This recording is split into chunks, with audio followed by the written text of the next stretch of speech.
Friends, இன்னைக்கு நம்ம என்ன வீடியோ பார்க்க போறோம்னா crochet plus C கிளாஸோட செகண்ட் வீடியோ தான். ஸோ ஃபர்ஸ்ட் கிளாஸ்ல வந்துட்டு crochet plus C என்ன ஒரு இன்ட்ரடக்ஷன் வந்து சொல்லியிருப்பேன். இன்னைக்கு வந்து நம்ம கிளாஸ் 2 வந்து பார்க்க போறோம். இதுல வந்து ஸ்டிச்சஸ் பத்தி சொல்லியிருக்கேன். உங்களுக்கும் இந்த ஃப்ரீ கிளாஸ்ல ஜாயின் பண்ணணும்னா நம்ம சேனலை சப்ஸ்கிரைப் பண்ணிட்டு பக்கத்துல இருக்க பெல் ஐக்கானை கிளிக் பண்ணி வச்சுக்கோங்க. அப்பதான் வீடியோ போடும்போது உங்களுக்கு நோட்டிஃபை ஆகும். ஸோ ஃபர்ஸ்ட் நம்ம பேசிக்ல இருந்து இப்போ ஸ்டார்ட் பண்ண போறோம். இதுக்கு பார்த்தீங்கன்னா நான் பிளாங்கெட் வெல்வெட் யான் எடுத்திருக்கேன். அண்ட் ஹூக் சைஸ் பார்த்தீங்கன்னா 8 mm. போன கிளாஸ்லேயே வந்துட்டு என்னென்ன மெட்டீரியல்ஸ் யூஸ் பண்ணுங்கிற டீட்டெயில்டாக சொல்லியிருப்பேன். அந்த வீடியோ நீங்கள் இன்னும் செக் பண்ணீங்கன்னா ஐ கார்டில் லிங்க் கொடுக்குறேன், செக் பண்ணி பார்த்துட்டு செகண்ட் வீடியோ செக் பண்ணுங்க. ஓகே, இப்போ வந்து நம்ம ஸ்லிப் நாட் தான் வந்து பார்க்க போறோம். இந்த ஸ்லிப் நாட் போட்டாதான் இதுல இருந்து நம்ம செயின்ஸ் மேக் பண்ண முடியும், அதுல இருந்து நம்ம ஸ்டிச்சஸ் மேக் பண்ண முடியும். இப்போ ஒரு பில்டிங் கட்டுறதுக்கு அஸ்திவாரம் எப்படி போடுவாங்களோ அதே மாதிரிதான் இந்த slip not and chain stitch, அதுதான் வந்து இன்னைக்கு நம்ம பார்க்க போறோம்.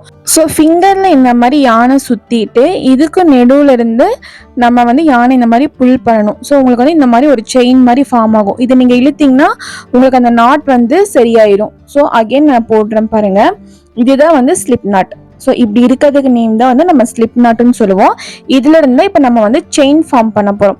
ஸோ யானை வந்து இந்த மாதிரி கையில சுத்தி இந்த மாதிரி நம்ம பிடிச்சிக்கலாம்.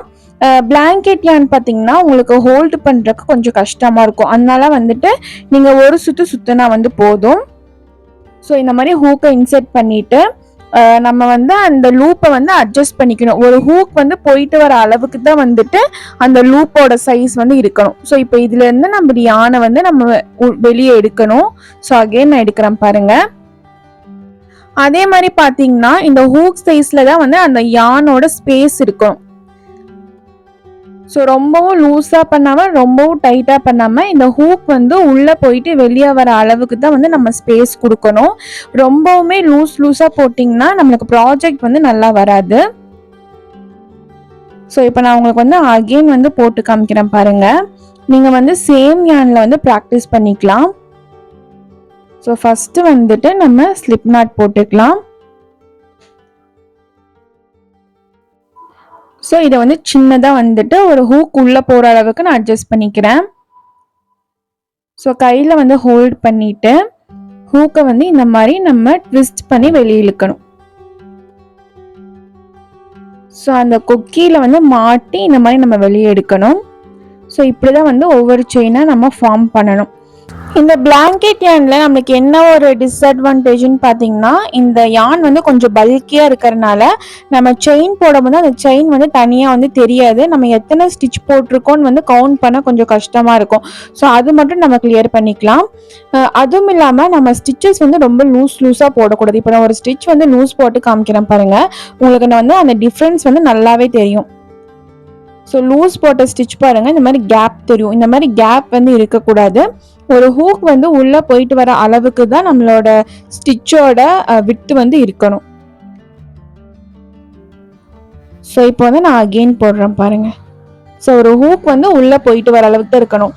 செயின் ஸ்டிச்சுன்னு மட்டும் இல்லை, நீங்க எந்த ஸ்டிச் போடுறதா இருந்தாலுமே ஒரு ஹூக் வந்து உள்ள போயிட்டு வர அளவுக்கு தான் இருக்கணும். ஏன்னா நம்ம லூஸா போட்டோம்னா ஹோல்ஸ் வந்து நிறைய வரும். உள்ள வந்து நம்ம ஃபைபர் ஃபில் அந்த பஞ்சு வந்து ஸ்டஃப் பண்ணும்போது அந்த உள்ள இருக்கிற பஞ்சு வந்து வெளியே தெரியும். ஸோ அப்போ பார்த்தீங்கன்னா அந்த டாலோட அழகே வந்து போயிடும். அந்த உள்ள இருக்கிறதால வெளியே தெரியும் போது அவ்வளோ நல்லா இருக்காது. ஸோ இந்த மாதிரி நம்ம வந்து கரெக்டான மெஷர்மெண்ட்ல வந்து செயின் ஸ்டிச் வந்து போட பழகிக்கோங்க. ஸோ இந்த கிளாஸ்ல வந்து நம்ம slip not and chain stitch வந்து பார்த்துருக்கோம். ஸோ இப்போ எப்படி கவுண்ட் பண்ணுறதுன்னு பார்த்துக்கோங்க. ஸோ இந்த மாதிரி ஒரு செயின் இருக்கு பாருங்க, இது வந்து நம்ம ஒவ்வொரு செயினாக வந்து கவுண்ட் பண்ணணும். ஸோ இப்போ பார்த்தீங்கன்னா 1 2 3 4 5 6 7 8 9 10 11 12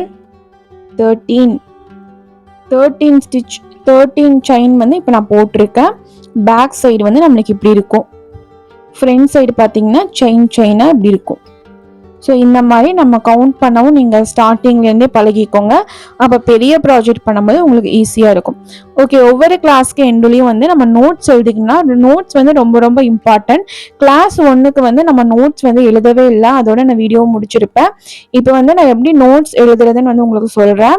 இப்போ வந்து crochet +ன்னு போட்டுட்டு கிளாஸ் 1ன்னு போட்டுட்டு இதில் நம்மளுக்கு என்னென்ன மெட்டீரியல்ஸ் வேணும் அப்படிங்கிறத வந்து ஃபர்ஸ்ட் நம்ம எழுதிக்கலாம். ஸோ கிளாஸ் ஒன்னோட மெட்டீரியல் டீட்டெயில்ஸ் எல்லாம் வந்து போன கிளாஸ்லேயே வந்து கொடுத்துருக்கேன். அதை பார்த்து நோட் பண்ணிக்கோங்க. இதில் வந்து நான் சிலது வந்து எழுதுறதுக்கு மிஸ் பண்ணிட்டேன். ஃபைபர் ஃபில்ல நான் எழுதுறதுக்கு மிஸ் பண்ணிட்டேன். நீங்கள் வந்து கரெக்டாக அதை பார்த்து என்னென்ன வேணுமோ கரெக்டாக வந்து நோட்ஸ் எடுத்துருங்க. அண்ட் நான் டீட்டெயில்டாக வந்துட்டு டிஸ்கிரைப் பண்ணியிருப்பேன். ஸோ அதை வந்து நீங்கள் ப்ரீஃபாக வந்து எழுதிக்கோங்க. ஜஸ்ட்டு நான் வந்து ஒரு ஹெட்டிங் மாதிரி மட்டும்தான் போடுறேன். நீங்கள் வந்து உங்களுக்கு பிடிச்ச உங்களுக்கு என்ன லாங்குவேஜில் புரிஞ்சிச்சோ, Tamil or English or Tanglish என்ன வேணால் மிக்ஸ் பண்ணி உங்களுக்கு என்ன மாதிரி புரிஞ்சிச்சோ எழுதி வச்சுக்கோங்க. ஃப்யூச்சரில் நீங்கள் எடுத்து பார்க்கும்போது உங்களுக்கு வந்து நீட்டாக படிக்கிற மாதிரி வந்து இருக்கணும். ஸோ வந்து எல்லாமே நீங்கள் ப்ரீஃபாக வந்து எழுதிக்கோங்க. இப்போ கிளாஸ் 2 வந்து நான் எழுதுகிறேன். இன்னைக்கு கிளாஸ் 2ல பார்த்தீங்கன்னா நம்ம slip not and chain stitch தான் வந்து பார்த்துருக்கோம். க்ரோஷேட்டில் வந்து சிம்பிள்ஸ் அண்ட் அப்ரிவேஷன்ஸ்லாம் இருக்குது. ஸோ இதில் சிம்பிள்ஸும் பார்க்கலாம் அண்ட் அந்த அப்ரிவேஷன்னா அதோட ஷார்ட் ஃபார்ம் அதுதான் வந்து அப்ரிவேஷன். ஸோ அது ரெண்டுத்தையுமே பார்த்துக்கலாம். மோஸ்ட்லி வந்துட்டு நம்ம டால்ஸ் இந்த அமிகுருமி டால்ஸ்லாம் மேக் பண்ணும்போது பேட்டர்ன் வந்து நம்மளுக்கு சிம்பிள்ஸில் கொடுக்க மாட்டாங்க.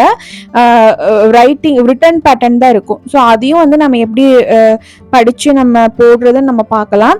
இப்போ ஸ்லிப் நாட்டுக்கு பார்த்தீங்கன்னா சிம்பிள் வந்து இல்லை. ஸோ அதனால வந்து நான் ஒரு டயக்ராம் மாதிரி வேணா வரைஞ்சு காமிக்கிறேன். ஒரு நாட்டில் ஒரு செயின் இருக்கிற மாதிரி. ஸோ இது வந்து நான் ஸ்லிப் நாட்டுக்கு சிம்பிளுக்கு பதிலாக நான் இது வரைஞ்சிக்கிறேன். நெக்ஸ்ட்டு பார்த்தீங்கன்னா செயின் ஸ்டிச். செயின் ஸ்டிச்சுக்கு வந்து சிம்பிள் இருக்கு.